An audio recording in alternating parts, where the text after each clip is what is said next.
नमस्कार दोस्तों, एक बार आप सभी लोगों का स्वागत है फिर से हमारे इस यूट्यूब चैनल पे।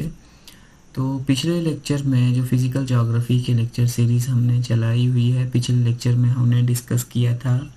जो टाइडल हाइपोथेसिस या ज्वारीय परिकल्पना जो जेम्स चीन्स ने दी थी, जो कि एक ब्रिटिश हमारे साइंटिस्ट थे। उन्होंने 1919 में इस परिकल्पना का प्रतिपादन किया था और इस हाइपोथेसिस में या इस थियरी में या इस सिद्धांत में बहुत सारी कमियां रह गई थी, जिन कमियों को दूर करने का प्रयास किया था हमारे हेरोल्ड जेफरीज ने। हेरोल्ड जेफरीज भी एक ब्रिटिश साइंटिस्ट थे और उन्होंने 10 साल बाद, ठीक है, 1919 में दी थी। हमारे जो सर जेम्स चीन्स थे, उन्होंने टाइडल हाइपोथेसिस का प्रतिपादन किया था, ज्वारीय परिकल्पना का प्रतिपादन किया था। और उसके ठीक बिल्कुल 10 साल बाद हेरोल्ड जेफरीज जो थे, उन्होंने जो मॉडिफिकेशन की थी इस थियरी में, ठीक है, जो ज्वारीय परिकल्पना का सिद्धांत हमारे जेम्स चीन्स ने दिया था, उसमें कुछ एक कमियां रह गई थी। उन कमियों को दूर करने का प्रयास किया था हमारे हेरोल्ड जेफरीज ने। हेरोल्ड जेफरीज भी ब्रिटेन के ही एक बहुत प्रसिद्ध विज्ञान वेता थे, साइंटिस्ट थे। और उन्होंने जो 1919 में जेम्स चीन्स ने अपनी टाइडल हाइपोथेसिस दी थी, ज्वारीय परिकल्पना दी थी, उसमें संशोधन किया और 1929 में इस कॉन्सेप्ट को फिर से प्रतिपादित किया, जिसे कि हम कोलिजन हाइपोथेसिस के नाम से भी जानते हैं, ठीक है। जो मॉडिफिकेशन की थी जेफरीज ने, जेम्स चीन्स ने दी थी, उस समय हम इस थियरी को टाइडल हाइपोथेसिस के नाम से जानते हैं। लेकिन जब संशोधित रूप टाइडल हाइपोथेसिस का आया, ज्वारीय परिकल्पना का जो संशोधित रूप 1929 में हेरोल्ड जेफरीज ने लाया, उसे हम कोलिजन हाइपोथेसिस के नाम से जानते हैं, ठीक है, या टकराव का सिद्धांत के नाम से हम जानते हैं। जेफरीज कहते हैं कि यूनिवर्स में थे, जैसे हमारे यूनिवर्स में 3 स्टार्स थे, ठीक है। जेम्स चीन्स ने क्या बोला था कि हमारे यूनिवर्स में primarily they used to be 2 stars, ठीक है, जिसमें एक प्रिमिटिव सन था और दूसरा कंपेनियन स्टार था, ठीक है। लेकिन जेफरीज बोलते हैं कि हमारे यूनिवर्स में 3 स्टार थे, ठीक है, जिसमें एक सन था और एक दूसरा कंपेनियन स्टार था, ठीक है। 3 स्टार थे, सन था, कंपेनियन स्टार था और तीसरा इंट्रूडिंग स्टार था, ठीक है। 3 स्टार्स की बात की थी हमारे हेरोल्ड जेफरीज ने, ठीक है, कि हमारे यूनिवर्स में 3 स्टार थे, प्रिमिटिव सन था, कंपेनियन स्टार था और इंट्रूडिंग स्टार था, ठीक है। अगर हम जेम्स चीन्स की बात करें तो जेम्स चीन्स के ने अपनी थियरी में कहा था कि हमारे यूनिवर्स में 2 स्टार्स थे, एक प्रिमिटिव सन था हमारा, ठीक है, और एक था इंट्रूडिंग स्टार। लेकिन उसमें हमने कंपेनियन स्टार नहीं था, उसमें सिर्फ 2 ही स्टार्स थे। और जब हेरोल्ड जेफरीज ने इस थियरी का प्रतिपादन किया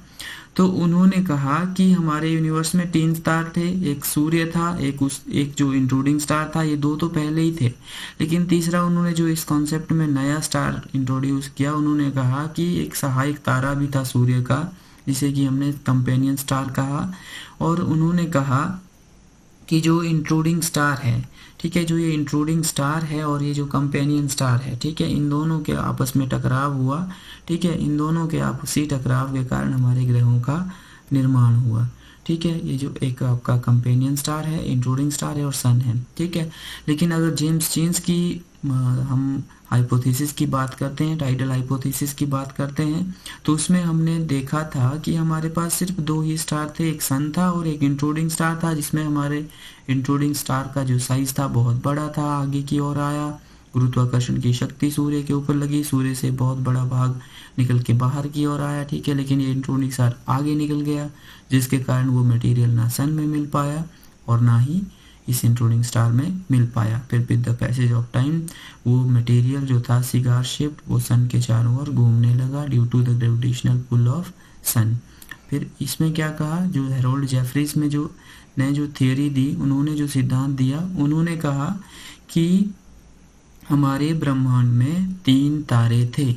ठीक है, 3 सेलेस्टियल बॉडीज थी। एक हमारा प्रिमिटिव सन था, दूसरा उसका सहायक तारा था और तीसरा क्या था, इंट्रूडिंग स्टार था, ठीक है। फिर उन्होंने कहा कि जो ये इंट्रूडिंग स्टार है, इंट्रूडिंग स्टार और जो सहायक तारा है हमारा, जो इंट्रूडिंग स्टार है, इन दोनों के बीच में कोलिजन हुआ, इन दोनों के बीच में टकराव हुआ। ठीक है, जिसमें जो सूर्य का जो सहायक तारा था, जो कंपेनियन स्टार था, वो टोटली स्मैश हो गया और शैटर्ड हो गया। ठीक है, और वो कुछ एक पार्ट जो है उसका, मतलब जो हमारा कंपेनियन स्टार था, जो साथी तारा था, उसका कुछ एक पोर्शन, जब वो दोनों आपस में टकराते हैं, ठीक है, सहायक तारा और जो इंट्रूडिंग स्टार होता है, आपस में जब वो टकराते हैं तो उसके कारण क्या है कि जो हमारा कंपेनियन स्टार था, सहायक तारा था, वो लगभग ख़त्म हो जाता है। ठीक है, तो अगर लगभग मतलब ख़त्म हो गया तो उससे कुछ एक बचा हुआ जो पोर्शन था, मटेरियल था, जो कि हमारे यूनिवर्स में फैला, वो क्या हो, जो मलबा बचा हुआ था उसने क्या किया कि सूर्य के चारों ओर घूमना शुरू हो गया वो। ठीक है, और इस टकराव के कारण और विस्फोट के कारण क्या हुआ कि इंट्रूडिंग स्टार जो है मतलब बाहर की ओर चला गया। ठीक है, clear itself off from the gravitational attract of the primitive sun, सूर्य की जो गुरुत्वाकर्षण की शक्ति थी उससे मतलब जो लिमिट थी उससे बाहर चला गया। ठीक है, और यूनिवर्स में वैनिश हो गया, ग्रेजुअली वैनिश हो गया यूनिवर्स में। और उसके पश्चात क्या हुआ कि जो मटेरियल बचा था कंपेनियन स्टार और जो हमारा इंट्रूडिंग स्टार के टकराव से जो हमारा मलबा बचा हुआ था, मटेरियल बचा हुआ था हमारे सोलर सिस्टम में, उसके कारण क्या होता है यूनिवर्स में, उसके कारण क्या होता है कि वो मलबा जो है सूर्य के चारों ओर घूमना शुरू हो जाता है, जिसके कारण क्या होता है हमारे सोलर जो जितने भी प्लैनेट्स हैं उनका निर्माण होता है। और अब ये भी पॉइंट किया जाता है कि जेफरीज ने जो है मॉडिफिकेशंस जो सजेस्ट की थी टाइडल हाइपोथेसिस जो जीन्स ने दी थी, वो इसीलिए दी थी ताकि जो कुछ एक मेजर वीक पॉइंट्स रह गए थे हमारे, जो जेम्स जीन्स ने हमारी टाइडल हाइपोथेसिस दी थी और उसको बहुत क्रिटिसिज्म का सामना करना पड़ा था मॉडर्न साइंटिफिक वर्ल्ड में। तो उन सभी कमियों को दूर करने के लिए और उन क्रिटिसिज्म्स को दूर करने के लिए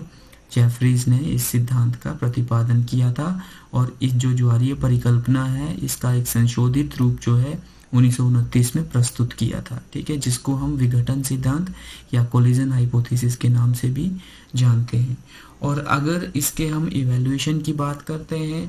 as we are already known to the fact that this was a primarily the tidal hypothesis used to be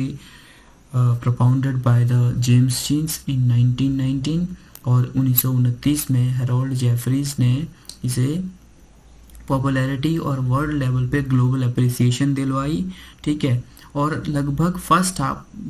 20वीं शताब्दी के पहले हाफ तक, ठीक है, ये थियोरी जो है बहुत ज़्यादा प्रभावित मतलब पूरे समाज, पूरे हमारे संसार को इस थियोरी ने किया। और सबसे ज़्यादा क्योंकि ये बहुत सिंपल थियोरी थी, बहुत ही सिंपल और आसान थियोरी थी समझने के लिए, और लॉजिक जो थे बहुत इनहेरेंट लॉजिक थे इसके, और साइंटिफिक टेम्परामेंट को ली हुई थी, और रैशनल इसके प्रिंसिपल्स थे, जिसके कारण ये थियोरी बहुत ज़्यादा फेमस हुई। बट ये इस थियोरी को बहुत क्रिटिसाइज भी किया गया, कई ग्राउंड्स पर क्रिटिसाइज भी किया गया, जिसमें जेफरीज ने खुद ही गुटेनबर्ग जो एक बहुत ही फेमस जियोलॉजिस्ट थे हमारे, वो उन्होंने 1951 में कहा कि जो हमारे जेफरीज हैं उन्होंने खुद ही एक्सेप्ट किया था कि जो टाइडल हाइपोथेसिस है उसमें अभी और मॉडिफिकेशंस की ज़रूरत है, क्योंकि कुछ जगहों पर वो कम्प्लीटली गलत है। ठीक है, अगर अब हम क्रिटिसिज्म की बात करते हैं कि क्यों क्रिटिसिज्म किया गया और कौन से पॉइंट्स थे जिनके आधार पर जो है क्रिटिसिज्म किया गया इस थियोरी का, तो सबसे पहले है B11 कहते हैं कि यूनिवर्स जो है एक इन्फिनाइट स्पेस है। ठीक है, इन्फिनाइट स्पेस एंड टाइम की हम बात करते हैं, यूनिवर्स में इन्फिनाइट है। फिर स्टार्स जो हैं इतने दूर हैं, ठीक है, इन्फिनाइट स्पेस है हमारा, इन्फिनाइट टाइम है, तो स्टार्स जो है एक दूसरे से इतने दूर हैं कि वो एक दूसरे के बीच एक दूसरे से मतलब टकरा ही नहीं सकते हैं। ठीक है, तो टकराना बहुत ही इम्पॉसिबल टाइप टास्क लगता है, B11 कहते हैं। तो पहले तो ये क्रिटिसाइज किया इस बेस पे कि टकरा कैसे सकते हैं, क्योंकि कोलिजन हाइपोथेसिस और हमारी जो टाइडल हाइपोथेसिस थी वो दोनों कोलिजन हाइपोथेसिस ही एक तरह से। ठीक है, कि आपस में टकरा रहे हैं, कंपेनियन स्टार और इंट्रूडिंग स्टार। टाइडल ए हमारे हैरोल्ड जेफरीज ने कहा, और दूसरे में सन के नज़दीक आ रहा है हमारा स्टार, तो उस वजह से वो किया कि इतना नज़दीक नहीं आ सकते हैं। दूसरा, जेम्स जीन्स ने ये एक्सप्लेन नहीं किया कि वेयर जो शब्द है वो कभी भी उन्होंने कहाँ एक्सप्लेन नहीं किया है, ठीक है, कि इंट्रूडिंग स्टार जो है कि उसकी डेस्टिनी या इंट्रूडिंग स्टार कहाँ से आया, कि which cause tidal eruption on the surface of the primitive sun in the form of filament, ठीक है, कि जो हमारा इंट्रूडिंग स्टार था वो कहाँ से आया था, ठीक है, उसकी भी कोई व्याख्या नहीं की है उन्होंने। एन एन पारिस्की कहते हैं कि उन्होंने मैथमेटिकल कैलकुलेशन के आधार पर ये प्रूव भी किया कि जो टाइडल हाइपोथेसिस है वो रियल डिस्टेंसेस जो हमारे सूर्य और प्लैनेट्स के बीच में है, वो उनको जो हमारे टाइडल हाइपोथेसिस में बताए हैं वो रियल हाइपोथेसिस से बिल्कुल भी मेल नहीं खाते हैं, ठीक है। और जो अमेरिकन एस्ट्रोनॉमर रहे हैं रसेल, जिन्होंने अपनी थियोरी भी दी थी बाद में about the origin of earth and universe, वो कहते हैं कि इतने बड़ी मात्रा में जो मटेरियल है फिलामेंट का बाहर निकलना संभव नहीं है, ठीक है, क्योंकि जो प्रिमिटिव सन है प्लैनेट्स को बनाने के लिए बहुत ज़्यादा डिस्टेंस उसको चाहिए है, और ये मतलब लगभग 500 से 3000 टाइम्स डायमीटर ज़्यादा इसके लिए सन का बड़ा होना चाहिए, क्योंकि इतने बड़े हमारे प्लैनेट्स भी बने हैं, तो ये भी उसमें डाउट करते हैं। और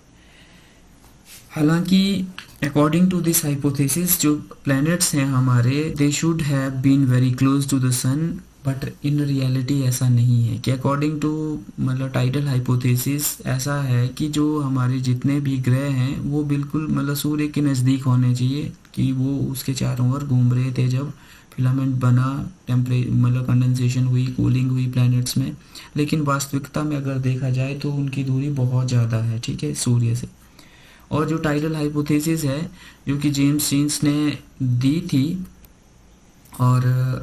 हमारे हैरोल्ड जेफरीज ने उसको आगे दोबारा संशोधित किया था, उसमें एक और बड़ी प्रॉब्लम है कि जो फॉर्मेशन ऑफ सैटेलाइट्स है प्लैनेट्स की, ठीक है, कि फॉर द टाइम बीइंग अगर हम ये एक्सेप्ट भी कर लेते हैं कि सैटेलाइट्स जो हैं टाइडल इफेक्ट जो सन का पड़ा हमारे सभी प्लैनेट्स के ऊपर, तो उसके कारण बनी, ठीक है, लेकिन उस केस में भी क्वेश्चन ये अराइज होता है, क्वेश्चन ये पैदा होता है, क्वेश्चन ये उठता है कि अगर वैसी मतलब ग्रेविटेशनल पुल जो है या टाइडल ज्वारीय शक्ति जो है, टाइडल फोर्स जो है, अगर सन सभी प्लैनेट्स के ऊपर डालता है तो फिर मरकरी और वीनस के प्लैनेट्स जो वो तो सैटेलाइट सूर्य से सबसे नज़दीक हैं, तो उनके प्लैनेट्स सैटेलाइट्स क्यों नहीं बनी, ठीक है, कि अगर जैसे हम बात कर रहे हैं कि जितने भी मतलब जो हमारे ग्रहों के उपग्रह हैं प्लैनेट्स के सैटेलाइट्स हैं, उनका निर्माण जो है सूर्य के जो टाइडल फोर्स है, ग्रेविटेशनल पुल है, उसके कारण बनी, हमारे उपग्रह उसके कारण बने। तो मरकरी और वीनस तो सूर्य के सबसे नज़दीक हैं, उनका फिर कोई भी प्लैनेट जो मरकरी वीनस है उन प्लैनेट्स की कोई भी सैटेलाइट क्यों नहीं है, ठीक है। और जेम्स जीन्स जो हैं ये भी एलेबोरेट करने में मतलब फेल हुए हैं, ठीक है, कि जो प्रोसेस और मैकेनिज्म है कंडेंसेशन, जब हमारा सिगार शेप्ड मटेरियल जो था बाहर निकला, ठीक है, प्रिमिटिव सन से, तो उसके बाद क्या प्रोसेस रही हमारी कूलिंग की और क्या प्रोसेस रही हमारी उस मैकेनिज्म की, कि जिसके बाद हमारे ग्रह बने, ठीक है। तो उसके ऊपर भी ये थियरी जो है साइलेंट रहती है, जिसके कारण जो है बाद में मतलब जो हैरोल्ड जेफरीज हैं उन्होंने जो ये थियरी दी थी हमारी संशोधित रूप जो है 1929 में इसका दिया। हालांकि ये जो थियरी है विश्व में मतलब सबसे ज़्यादा मानी जाने वाली थियरी है, और मतलब इसको बहुत ज़्यादा ख्याति प्राप्त है, और सबसे ज़्यादा साइंटिफिक थियरी मॉडर्न टाइम में इसको माना जाता है। हालांकि इसके बाद जो नई थियरी, इसके पश्चात बिग बैंग थियरी जब आई तो उसको भी बहुत ज़्यादा पॉपुलैरिटी मिली 1950-60s में, और 72 में वो बहुत फेमस हुई। तो this was all about the theory of collision hypothesis by James Jeans, and In this lecture, we have briefly discussed the modifications made in the theory of James Jeans of tidal hypothesis इन 1929। ठीक है, अगर आपको ये video अच्छी लगी हो तो channel को लाइक करें, इस वीडियो को लाइक करें, सब्सक्राइब करें चैनल को, और जितना ज़्यादा हो सके इस वीडियो को शेयर करें। ठीक है, नेक्स्ट वीडियो में हम डिस्कस करेंगे बिग बैंग थियरी, कि किस तरह से बिग बैंग थियरी में हमारे प्लैनेट्स का ओरिजिन बताया जाता है, पॉसिबिलिटी क्या है हमारे प्लैनेट्स की, उन सभी बात के बारे में हम डिस्कस करेंगे। तब तक के लिए मिलते हैं नेक्स्ट वीडियो में। आप सभी का समय शुभ रहे।